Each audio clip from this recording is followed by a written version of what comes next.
Make your life a masterpiece, my dear friends. Money can give you lots of options. Money is portable power. Without money, you can feed people. Without money, you can change things. Without money, you can start a company. Without money, you can do things for your family. Without money, you can go where the fuck you want, when you want, where you want, how you want. Great tool. But that's all it is a tool. Because if you think it's more than a tool and you think it's a source of your happiness, you're going to miss all the shit along the way. Because everyone in this room, we're all doing one thing in common. No matter how aligned our lives are or different than they are, we're all traveling through time together. And that traveling time is like that river out there. It does not stop. And sometimes feels slower and faster than others, but that traveling through time. And everyone here is going through the process of aging. Everyone here is going through the process of shifting life. The question is, how much of life are you living along the way? Are you truly rich, or do you just have some money? Or do you not have money and you don't have wealth? I know people have money who are very poor. I know people have lots of money that are very rich. The difference is how they are in their relationships, how they are in their sense of spirit, how they are in capturing the moments. So you have to decide right now to be rich, not when you get to a certain number. You got to decide right now, I'm a wealthy mother, or whatever appropriate language would be for you. But when you operate from you're already beyond, you're not trying to get beyond the scarcity. If you're always operating in scarcity, I got to try to get somewhere, that's bullshit. I'm here, and there's the mountain I'm taking next. That's very different than I'm going to try to get to that place when I can finally be enough, certain enough, happy enough, free enough, excited enough. And the truth is, when most of the things you get to where they are, it's nothing like you thought it was going to be. Who's achieved some huge goal, you got it, you're excited, and then for how long? Who can think of a goal that you just busted for, you got it, and you really were excited about it? How long did that feeling last for that situation? How long? A minute? Seconds? A month? Who can remember something that you really were excited about, and within 6 months to a year max, you were taking it for granted? Let me see your hands. That's the way the human brain works. That's the way the mind works. The heart doesn't work that way. The heart, when it's there, it doesn't forget. It's one thing that's going to make you wealthy. It's turning your expectation into appreciation. That's the day you become wealthy. The day you trade expectation for appreciation is the day you become wealthy. Because as long as you're expecting things, you're going to be disappointed. You're expecting people to be a certain way. They're not going to be. If the only time you're happy is when they all act and behave a certain way, you're not going to be happy very much. Or if you're happy, it'll be for a short period of time. You expect your spouse to be a certain way. You expect your kids to be a certain way. You expect your coworkers to be a certain way. You expect yourself to be a certain way. How about appreciation? That's the game. Because if you can appreciate the littlest things, you got gifts that nobody else has. So the first place to be wealthy is psychologically, emotionally, and spiritually. And that place has to get regular deposits. And that means, just like some of you meditate, you need a daily discipline of magic moments, and you got to learn to capture the little ones. And that muscle's got to be built. So what's your daily practice? You can call it whatever you want. We'll call it here magic moments. Every day I want you to capture at least 2 to 3 magic moments minimum. It could have been a conversation with a friend. It could have been a moment when an insight happened. It could have been a moment on the mountain. It could have been a little insight or distinction that you got that changed it. But you don't just capture it and write it down. You want to feel it and realize its value. You want to feel it like it's grace, like it's a gift that's been given to you. And what you're doing is appreciating that gift. But like when people say money doesn't matter, they don't know where to shop. And what I mean is they don't know what to shop for and who to shop for. Mm-hmm. Because all the research shows something interesting. If you make twice as much money, you're making $25,000 a year and you make 50, people think it'll double their level of enjoyment of life or happiness. And on average, it improves 9%. It's just mind-boggling. There's the initial excitement, and it's 9% better statistically. Lots of studies have shown once you make $75,000 a year, making more money you like, but it doesn't truly change your happiness in a sustainable way once you make basically a middle-class salary. People make more, might argue about that with them, but that's what the studies show. But what the studies now show is how you spend money. $5 a day spent right will bring you more joy than $10,000 spent poorly. And what does that mean? I give you dozens, and I'll give you 3. Number 1, if you spend money on things, you limit your level of happiness. If you spend the money on experiences, it creates a generative effect in your body emotionally. And they can measure the level of fulfillment and happiness you have just by the purchases you make. And they've done it scientifically all the way down to how it changes your biochemistry, down to the changes in your saliva and the hormones. That's where the research comes. It's not somebody airy-fairy saying, well, if you have experiences, it'll be better. Second one, when you spend money on things that give you time and take away drudgery, if you can get somebody else that you pay and they're employed and they now scrub the floor or they clean the toilet and they have an income and they're happy and you're freed up to do something you're more passionate about in business or life, the level of happiness grows geometric. But the one that creates the greatest happiness is the one that sounds trite, but it's biochemically accurate. And that is investing in others, which simply means giving your money away. Really? And it's mind-boggling. And they show you time out. They show you with little numbers, like, buying a cup of coffee for a stranger and what it does and how long the happiness does versus you buy the coffee for yourself versus you buy it for a friend. And I've got the studies in here. It's fascinating.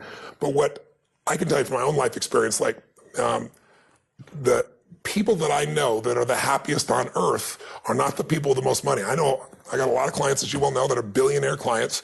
And a lot of them come to me because they want me to do something with their business. But invariably, I'll see there's something going on with them, too, that makes them unhappy. It doesn't matter how much money they have. There's people with $1 billion, and they still live in scarcity. It doesn't matter how much money they have, right? By the way, I asked that question of everyone I interviewed. I said, does financial pressure ever go away? 85% said no. And the average... You can imagine how much it would increase proportionally. Well, for a few it didn't, but for most of them it did. They felt more responsibility. They had more got to manage, more they got to do. So if you think financial pressure is going to go away just by having money, they just learn to handle it differently. They have a totally different experience. But I'm juiced about people seeing how they can use the money that makes joy happen. Like, I love to do things where it's a total surprise. I remember when I had very little money, I was just getting started. I grew up in a very tough environment, and my mom always loved the ocean, and we lived in the San Gabriel Valley of LA where they had smog alerts and you couldn't go outside for a couple of days. It was horrible. And I called my mom up and I said, this was early in my career, and I said, come meet me in Huntington Beach. There's a condo I'm considering getting on the beach. I'm considering living on the beach, Mom, but I want your feedback, what you think. So she drives down to meet me. I'll never forget, I just looked around, she goes, oh my God, smell the air, it's so fresh, and this is the dream, to live on the beach, and my son's gonna live on the beach, and I show her the condo, and she's like, oh my God, this is incredible. And I said, you sure, do you really think we worth it? She goes, I don't care what it costs. She said, if you can get in, you get this. And I said, you feel that strong? And she said, yeah, and then I said, it's yours, and I handed the keys. What a day. And it was like, my mom's passed away a long time ago, but it was one of those days that to this day, I can remember the feeling and the experience of like, holy shit. You don't get that by buying something for yourself. Yeah. You don't get that by, earning a bunch of money. It's beautiful to have those choices. We were saving up for an RV, and we were invited to Las Vegas. We had this trip, and we came around the corner, and there's this ultra unbelievable double-sided, and I said, wow, look at that. They said, oh my God, that's the most incredible. We could never have anything like that. And I said, well, let's look inside. The door's open. He said, oh, we can't go in there. I said, well, let's just stick our head in, Took him in, right? And they said, oh, we can't. I said, come on. I sat down there. Get out of there. Get out of there. It's yours. Those are the days that, that's what mastering money's about. Yeah.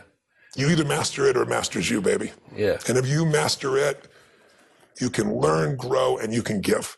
And money isn't everything, because you can have a lot of money and still be a selfish bastard. I mean, money just makes you more of what you are. If you're really selfish, you got more to be selfish with. If you're really giving, you can have more that you can give with. And so I feel privileged at this stage in my life to have found a way to do what I love, which is to light people up and bring them breakthroughs and bring them answers in their body, their emotions, their relationships, all these areas, but also in their financial area as well. And when you're able to do it in all those areas, life's pretty cool. If you just do it in the money area, it's not enough. I mean, richest man in the graveyard is not going to do any good. And so this book is really about how to have that real wealth. And I just finished to tell you that I end the book sharing a story that I'll share with you, because you know me well enough to know what this is like. And I know you can relate in some ways. I know your background in your hot suit, going out there with your credit card machines down in, was it Macon, Georgia? Macon, Georgia. Macon, Georgia, baby. It's still hot down there. It is still hot down there, and you're not. I think I'm still unwelcome to go try to sell credit card machines down there. They'd still rather me not show up. That's a good thing. Yeah. But we have a similar background. We started with nothing, and I can remember I know the day I became wealthy, because I was thinking towards the end of the book, what was the day that I became a wealthy man? And I was broke. I was living in Venice, not Venice, Italy, Venice, LA, in this 400 square foot bachelor apartment. I was feeling sorry for myself. I was mad at the world. I was mad at a friend of mine that I loaned, $1,000 to, and he didn't pay me back, and he wouldn't return my phone calls because I was broke. I mean, I was down to, I don't know, 23, 24 bucks, something like that, some change. No prospects. I'm like, how am I going to eat? How am I going to survive? I'm going to pay my rent. I was already behind my rent by 30 days. And when I was 17, my mom kicked my dad out. He went back east and kicked me out, and I survived by scrapping up enough money each day and then going to the smorgasbord and like loading up for the winter, just eating all I could to make it last a day or two. And I thought, okay, that's what I'm going to do. And I walked because I didn't want to take my car and the gas or pay for parking. Didn't have that kind of money.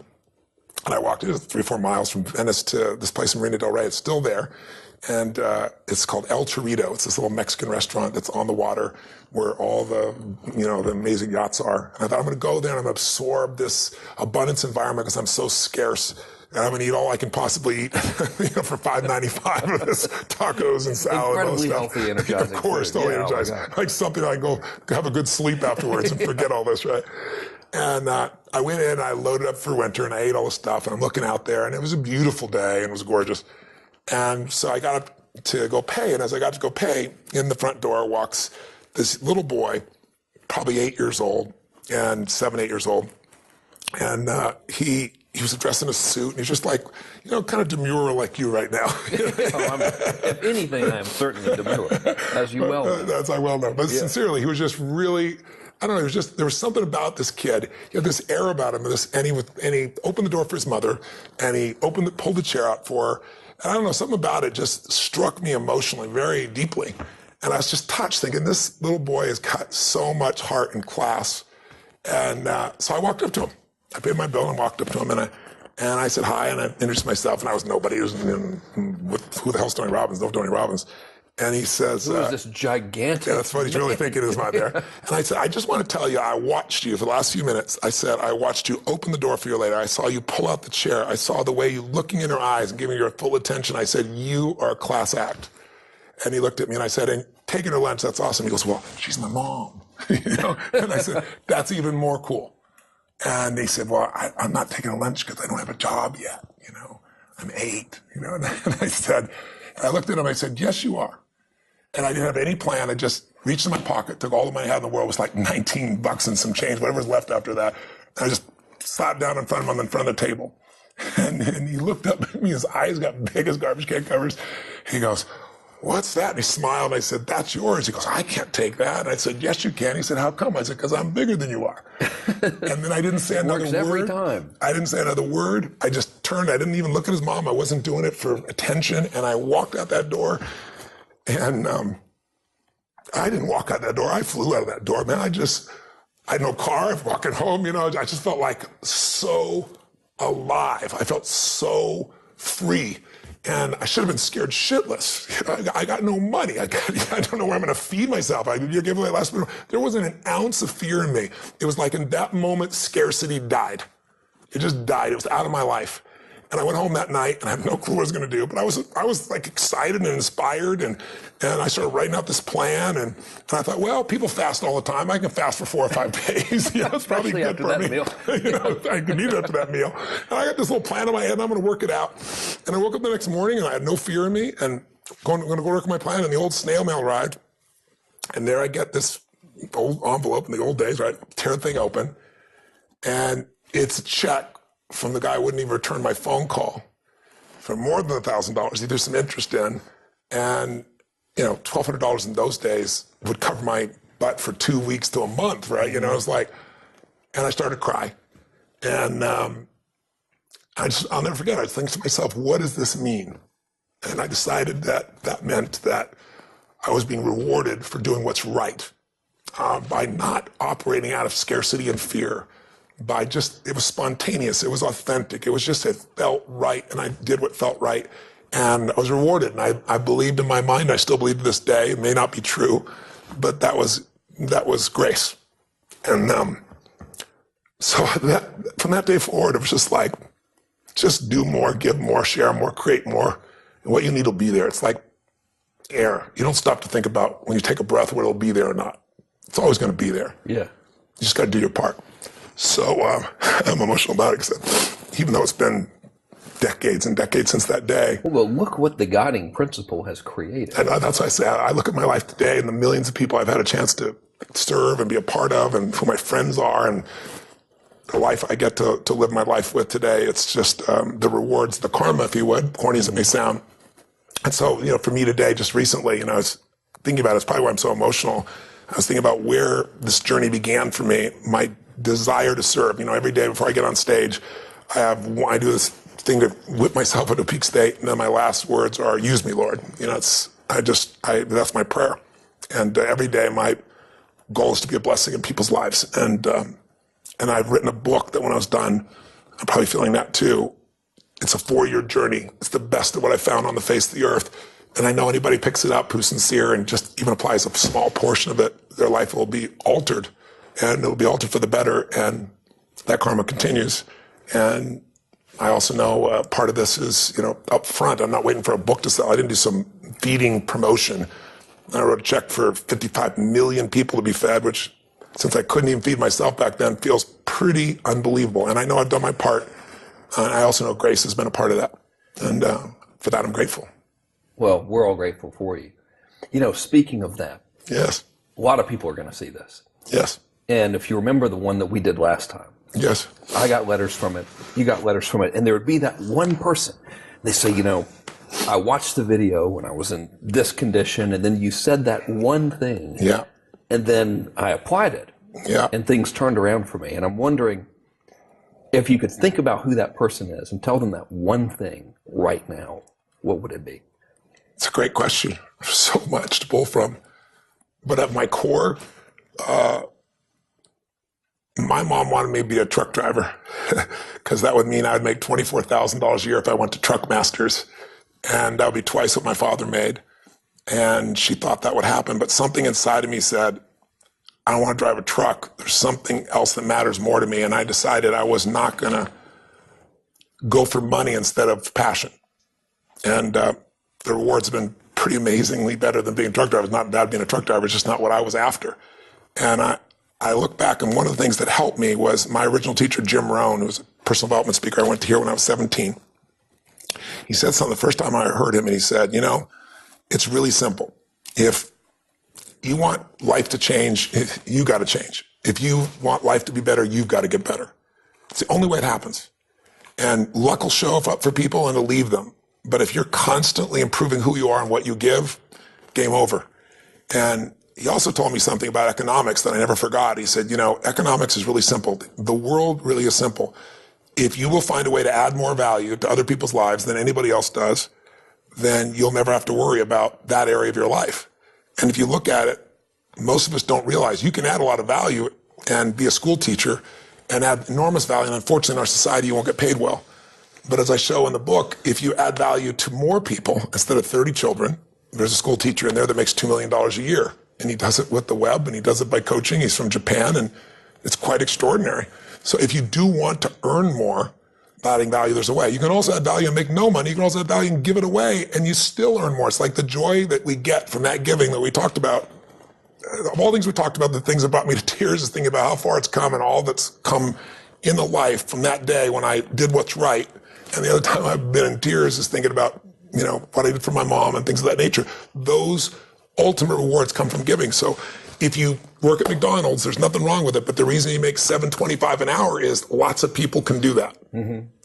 If you're David Tepper, last year, he made $3.5 billion. I'm not saying that should be aspirational for you, but it's because he found a way to do something nobody else did last year, which is get a 42% return. Find a way to add more value. If you can figure out what you're most passionate about, find a way to do it in a way that adds more value to more people, then economics will never be a question for you. But more important, you'll be wealthy because you'll know that you're a giver, not a taker in this world. And I think putting ourselves in that position is maybe the greatest gift we can give ourselves and everybody else. Well, I think you've certainly given a lot with this book. I mean, it's a hell of a thing. Curls. 4 years. Yeah, it's 4 years of my life. I've kind of been along for the journey. What's going on? I'm writing this book. I'm on page 7. It has taken me forever to get to page 7. Then a year later, and it's about 100 pages in, 3,000 hours. So, guys, read it.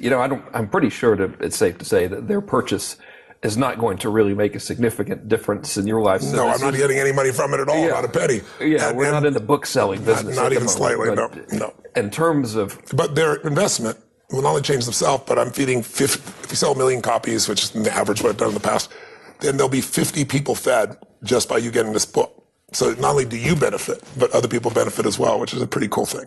can't go wrong. Empower yourself, empower other people. Do good things. You will be rewarded. Thanks for doing the interview, man. It's been a pleasure. It's been great to see you and be with you again. Yeah.